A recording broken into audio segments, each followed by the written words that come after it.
Click the subscribe button and press the bell icon to never miss a video from Josh Talks.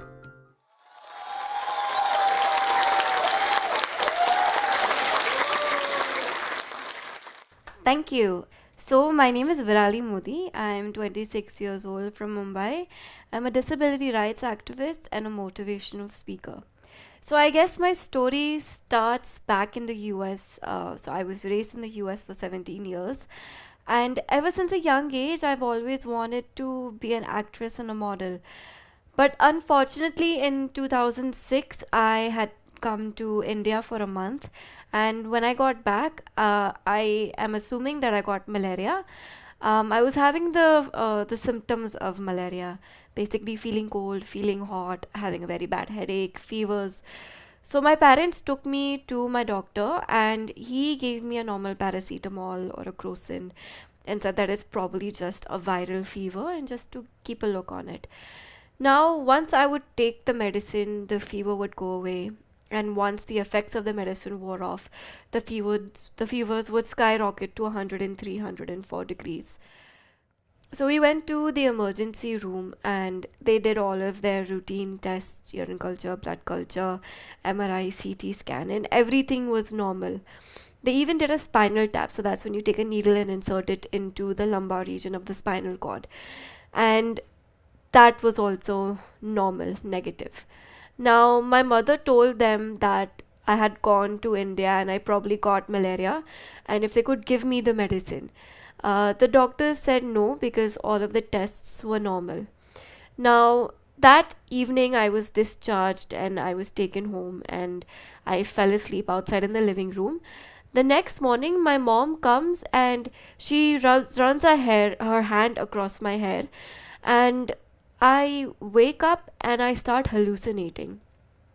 I don't recognize her, and I tell her that you're dead.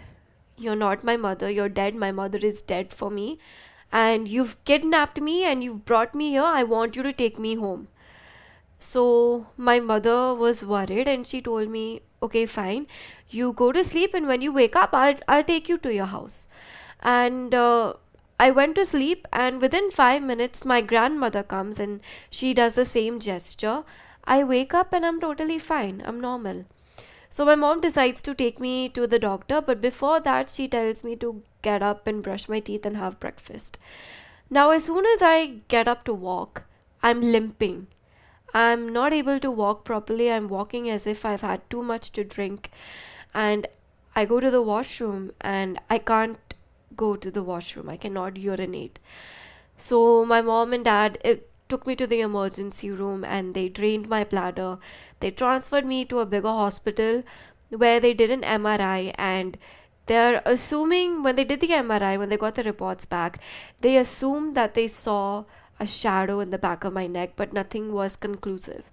So they went in to take me for another spinal tap. And after they did the spinal tap and they turned me on my back, I had a really bad seizure. Now, after the seizure, my blood pressure skyrocketed. I vomited. Half of the vomit went into my lungs and half came out. And because of that, I went into respiratory arrest and I went into cardiac arrest. I couldn't breathe and my heart was gone. I was declared dead for 7 minutes. Now, the doctors, they tried shocking my heart back 3 times, and after the third time, they were successful. They got a minute heartbeat back and they transferred me to the ICU. During that time, they put me on a ventilator. I had a breathing tube shoved down my throat, and I was fine. I came into consciousness in the evening and I could recognize everybody. The next day, they did another spinal tap and I went into a coma. I was in a coma for 23 days, during which I was declared dead 2 more times. So in total, 3 times I was declared dead. One time my body temperature went below 90 degrees Fahrenheit and it regulated on its own after 40 minutes. The second time I lost so much blood that my hemoglobin went below 4, and again it regulated all on its own. The doctors till date have no idea what happened to me and why all of this happened. They have no idea. Now, on the 21st of September 2006, the doctors had a meeting with my parents where they said that they wanted to pull the plug on my ventilator. Basically, they wanted to kill me.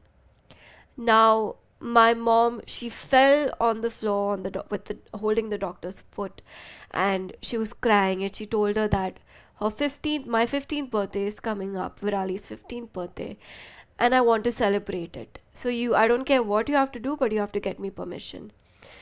On the 29th of September, they decorated my room, they called all of my family members, and at 3:05 p.m., that is when I was born, the exact time that I was born, my dad took my hand, everyone is singing happy birthday. And at 3:05 p.m., I cut the cake and I opened my eyes. I opened my eyes and the doctors, they rushed into the room because people were screaming. They do an evaluation and they hug my mom and they tell her that Virali is out of danger. I go back into a coma after 20 minutes, and on the 5th of October, they take me into the operation room. They take the breathing tube out of my mouth and they put it through my neck, called a tracheostomy. I come out of my coma and everything is fine except for the fact that I was paralyzed from the neck down. A month later, I was discharged and I came home, and I was like a newborn baby. If you would sit me up, I would fall over. Now, during that time, I found out that my friends were spreading nasty rumors about me, about how I became wheelchair bound. And I have no idea what they said, but I know that they were spreading rumors about me. And I tried contacting them, and they would not talk to me. They said that I was a burden on them, and I lost my friends. And for a girl that's only 15 years old, having no social life is really difficult.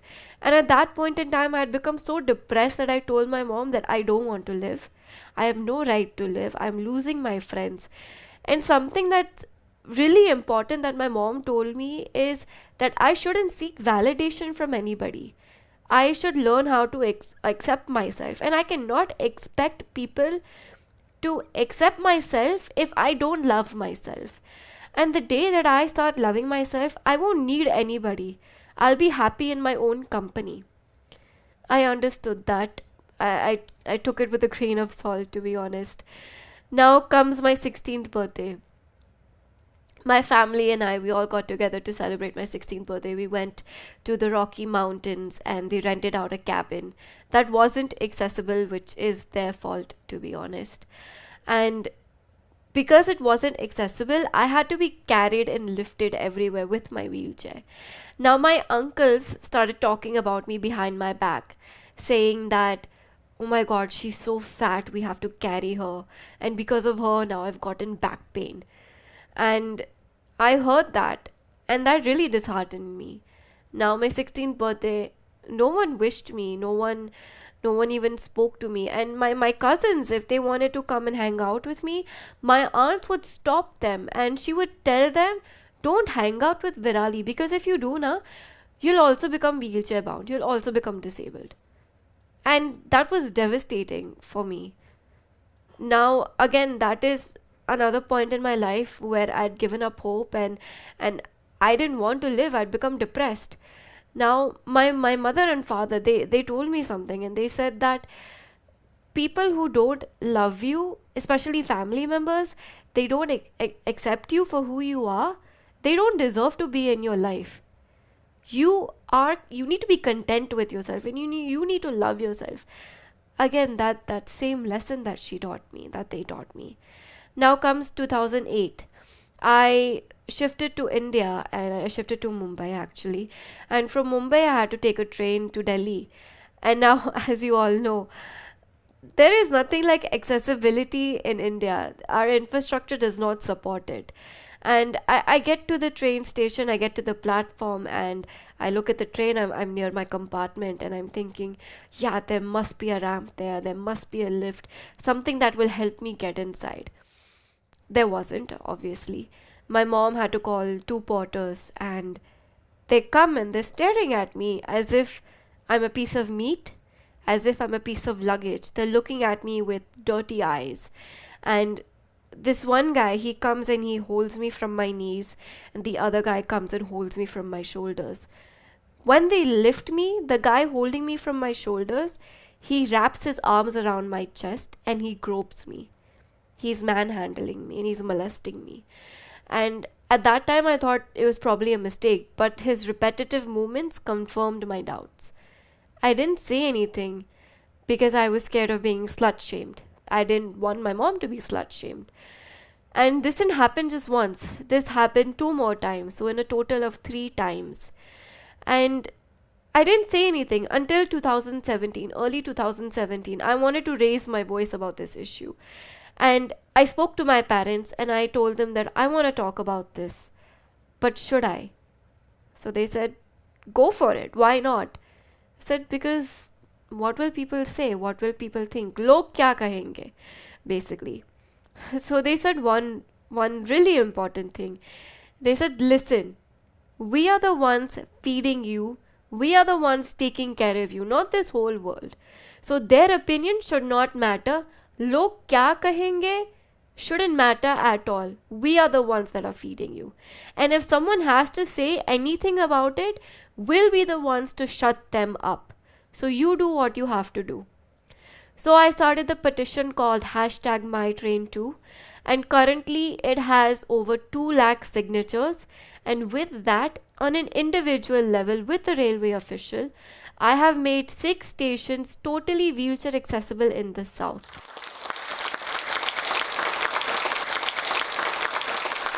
Thank you. Not with the help of the government, but on an individual level. Now, after that, I was awarded the Women's Achiever Award by Delhi Commission of Women, the Rising Star of India Award by We Are the City. I was also named as one of the most influential and inspirational women by BBC 100 Women 2017. I was also featured in a 2-page spread in Femina magazine. And along with that, I currently work for a travel agency called Enable Travel. And along with that, we've started a petition together called Ramp My Restaurant, where we're asking restaurants to ramp up and pleading them to have a ramp available, because there are 27 million people in India that are disabled and they don't have anywhere else to go because of the mentality and because of infrastructure. And now I want to request all of you, if you are going anywhere and if you see a place that doesn't have a ramp, or they don't have a portable ramp, request the management. Not request, I'm sorry, demand the management to get a ramp in place, because it is our right. And we deserve the right to have a ramp, and we deserve the right to accessibility.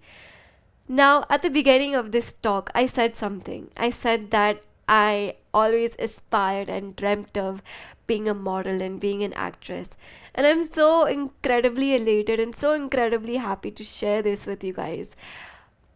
I worked with Salman Khan. I shot with Salman Khan in the beginning of January. We shot for the Being Human clothing campaign. And out of all of the people in India, only 7 people were chosen for this. And I can't tell you how happy I am. Thank you.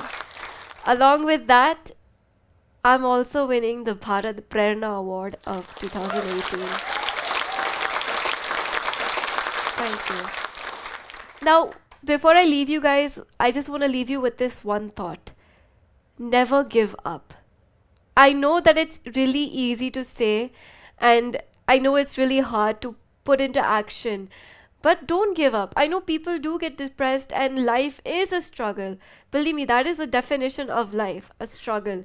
But life is also beautiful, and life is also love. And I just want to say, don't give up. You have the strength within you to fight for what you believe in and to fight for what you want. And if people aren't supporting you, well, don't worry. I'm there to support you. So please, don't give up. Be strong and be positive and just carry yourself with a smile. Thank you. If you like what you saw, don't forget to like, comment and share, and subscribe to Josh Talks.